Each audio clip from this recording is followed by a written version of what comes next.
अहिले चाहिँ हामी यहाँ पृथ्वीको अन्तिम डाँडा छौँ मिरिकको लास्ट भिलेज लास्ट प्लेस यो चाहिँ मेची उता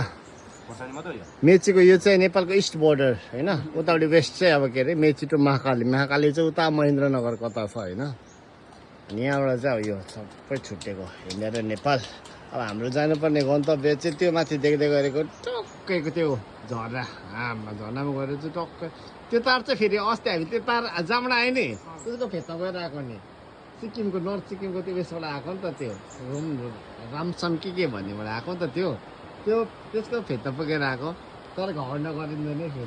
फेरि त्यो आउने ड्याम छ नि त्यसको ड्याम अस्ति हामी नर्थ जाँदाखेरि त्यो ड्यामको यो बत्तीको ड्यामबाट चाहिँ बत्ती आएको जग्गाको ड्याममा चाहिँ अस्ति गएर हामीले फोटो खिचेको थियो एउटा भिडियो पनि बनाएको छु त्यो पनि हेरिदिनु होला अनि अहिले लगभग हामी यहाँ छौँ एकदमै यो पानी चाहिँ कहाँबाट आएको पिसफुल जग्गा यो कहाँ पानी चाहिँ अहिले त भनिरहेको नर्थबाट आएको भन्छ त्यो पानी त उता हो हाम्रो घरको मुनिबाट आमा यहाँ आइपुग्दा त्यस्तो सफा भएको पत्ताएन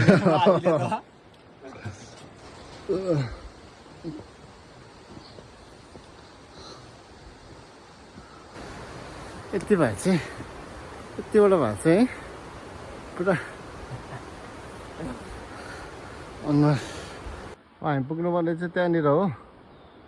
बिस्तारै बिस्तारै गइन्छ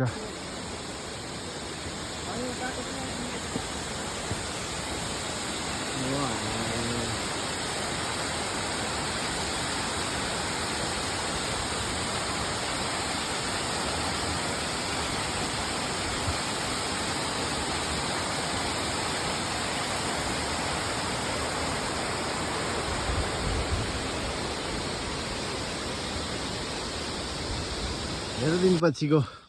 यो हाइक रमाइलो भयो अब अङ्कल पनि जोड्नु भयो हामीसँग होइन अहिले चाहिँ हामी यो घाइबारी है अङ्कल घाइबारी टी गार्डनको परिसरमा छौँ यहाँ जुन पनि लागिसक्यो मिलिकथुन खरबानी र अघिसम्म चाहिँ तल चाहिँ हामीलाई हात्तीको आतङ्क हुन्छ भनेर अलिकति डरदायक त्रासित थियौँ हामी होइन हात्ती लाग्छ भनेर बेलुका